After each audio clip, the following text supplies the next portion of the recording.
As the Civil War carried on and soldiers were filling the military hospitals, the wounded men had to be assessed to determine if they were still going to be able to march and fight, or if their health had become so declined as to put them in the Invalid Corps or send them home. Those who qualified for the Invalid Corps were to be in a state of health that, although disabled, they could function without assistance.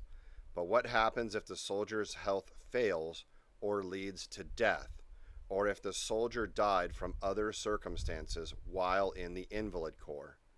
I will now use items from my collection to explain my thoughts. Every soldier in a hospital had to be evaluated by a medical examiner to determine the soldier's status. Albert Payne of the 2nd Volunteer Kansas Cavalry was discharged due to a battle wound. His discharge certificate states his reason for discharge was gunshot wound, musket ball, entering near the right groin and passing through the hip, producing contraction and adhesion, interfering with locomotion, not fit for duty in the Invalid Corps. While John Turner was qualified for the Invalid Corps, but his health had declined so much that he was discharged in August of 1863 by reason of Surgeon's Certificate of Disability. Discharges like this aim to clear the men so they would not be a burden on the Corps, and to remove the men if their health was declining so rapidly that the soldier might pass away from his condition. Soldiers of each Invalid Corps company were given quarterly return of deceased soldiers' forms to fill out in the case they did have a soldier pass away while in the service. This form shown was left blank due to no losses in the 23rd Regiment in May of 1865. This form from the 23rd Regiment of June 1864 lists William Drake as dying from heart disease. This return from the 11th Regiment in March of 1864 lists J. Libb of the 11th Invalid Corps as dying from smallpox while in General Hospital. Private Libb's paperwork show he was originally from the 1st Regiment United States Sharpshooters.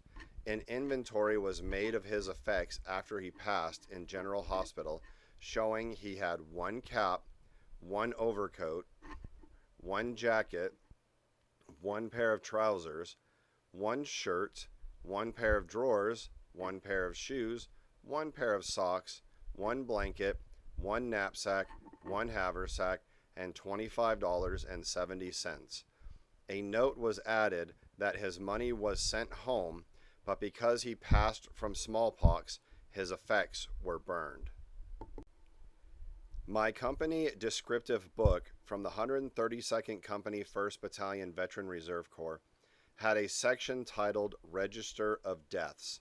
Some of the deaths noted are: died in City General Hospital of typhoid fever, drowned in White River while signing, that's fishing, died in City Hospital of consumption, died by reason of wounds received from the hands of a copperhead, and died of congestive chills at Burnside Barracks. This note goes on to say the company purchased a coffin and sent the body home to Greenfield, Indiana. Clothing, arms, and accoutrements, knapsack, haversack, and canteen were returned. It's also marking that he was a good, faithful, and honest soldier. If a soldier didn't have the funds for a funeral, or if the deceased had relatives or friends who desire to conduct the burial but who are unwilling or unable to pay the funeral fee, they could submit an application to defray funeral expenses, as Charles Stone did for his father, Nelson Stone, who was with the 109th and 187th Veteran Reserve Corps. A beautiful gesture offered by some states to assure their resident heroes got their proper final respects.